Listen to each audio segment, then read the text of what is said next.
This is DMG and welcome to 7DSystem, where we're going to talk about more of the rules and mechanics of the game so you can better understand how it actually works. In this video we're talking about measurements, so that is area, its reach, range and carry value.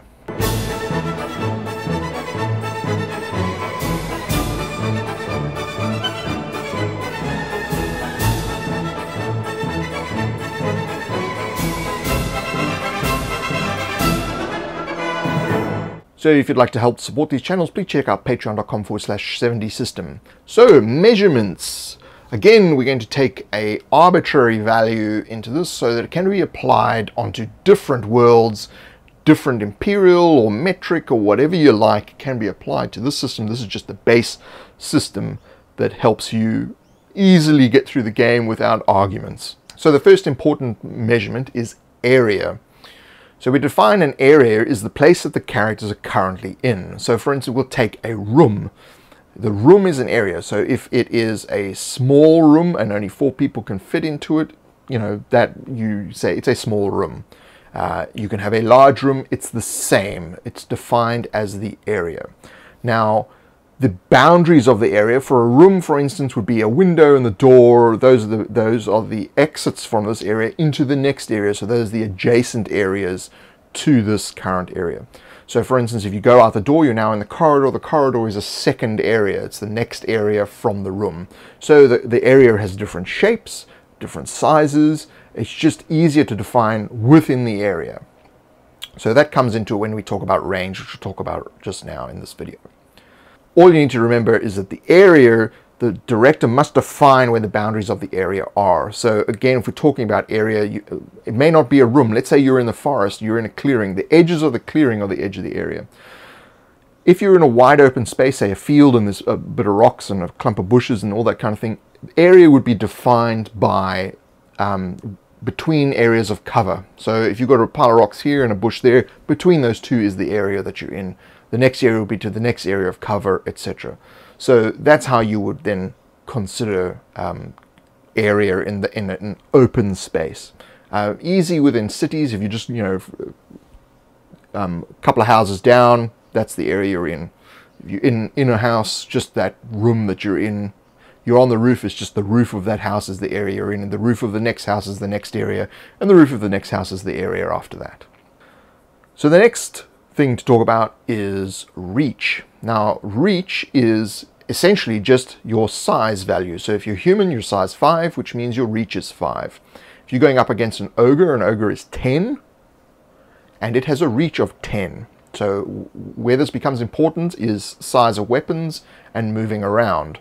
An ogre is within the reach of a human being if it's within that 5. Okay, so you could be 5 feet or 5 meters or whatever you decide 5 is, that's the reach value. So if the human is 5, the ogre is 10. So when the human is within the ogre's reach but not within his reach, the ogre is able to hit the human, but the human is not able to hit the ogre. So the human has to come into reach range of the ogre in order to attack. Again, this is an arbitrary number. You can, you know, define 5 as being 1 foot, and so 10 is 2 feet. It's up to you. Whatever you want to do, that's fine. It just applies over the top of that. So again, arbitrary number, but it helps you differentiate between the two. I'm right up against the guy, so he's within my reach, which means he's 5 away. So if he's size 1, his reach is 1. So if he's 5 away, he needs to move to get closer to attack, because I'm able to hit him as a human, but he is a rat or a pixie, can't attack me because he needs to be a hell of a lot closer. Same thing with if I'm a human attacking the ogre. I need to be closer to the ogre to attack him, and the ogre doesn't need to be as close to attack me. So that's reach. So very, very, very simple. So then there's range. Now, the first thing in range is point blank range, and that means that the opposition is in your reach, within your reach. Okay, so if you're human, you have a reach of 5. A rat is a reach of 1. If they're within your reach, that's point blank range. So that's point blank range. If it's within your reach, it's point blank. Close range is defined as being in the same area as the opponent. So if they're in the same room as you, it's close range. If they're in the same corridor as you, close range. trying to keep it very, very simple. So, you know, if the corridor is 50 feet long, it doesn't matter, it's within close range. If the room is 10 feet by 10 feet, it's close range, it's not point blank unless you're within the reach distance. Medium range means the adjacent area. So if you're in a room and there's a corridor, the monster is in the corridor, they're at a medium range because they're in an adjacent area. Medium range is just the area next to the area you're currently in.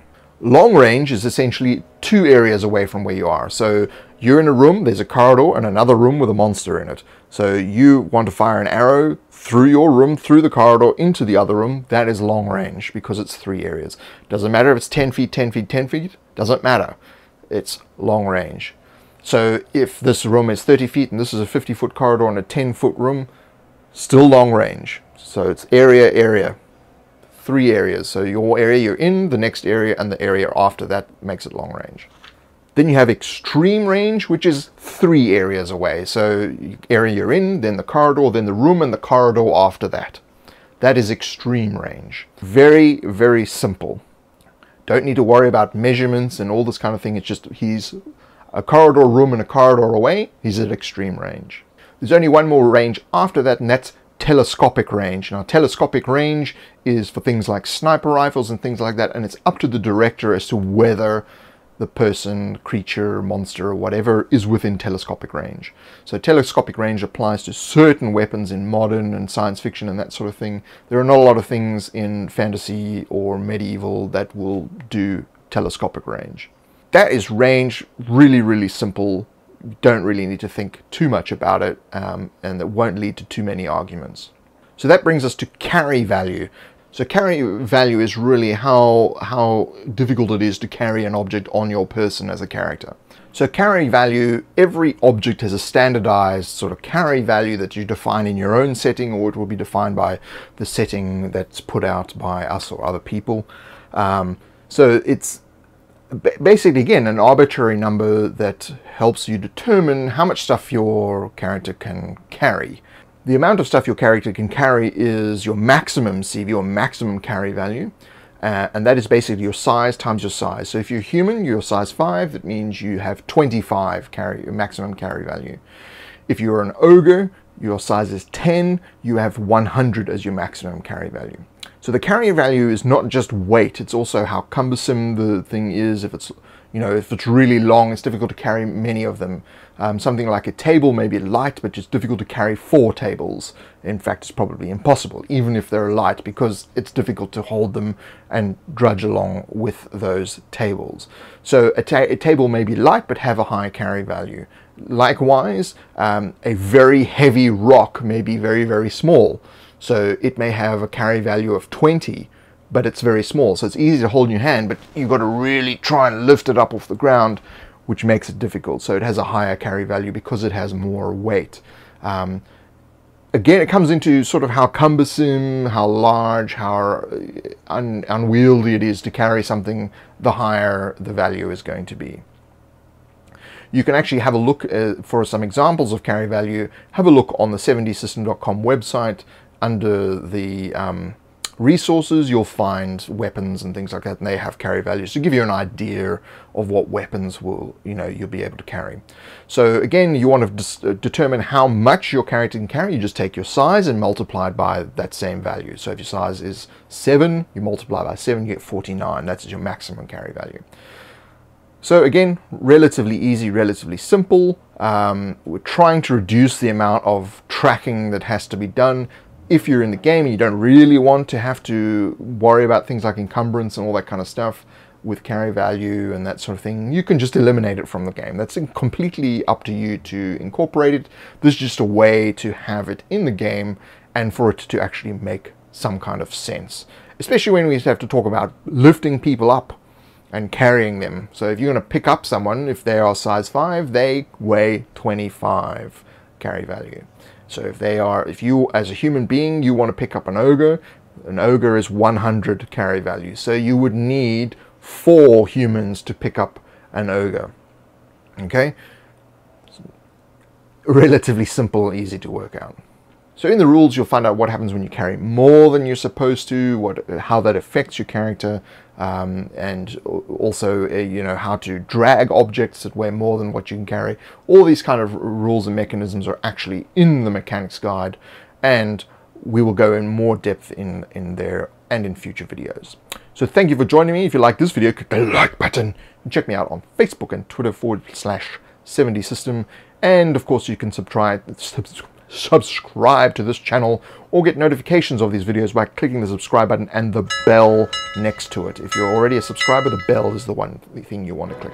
Thank you for joining me, and I will see you in the next one.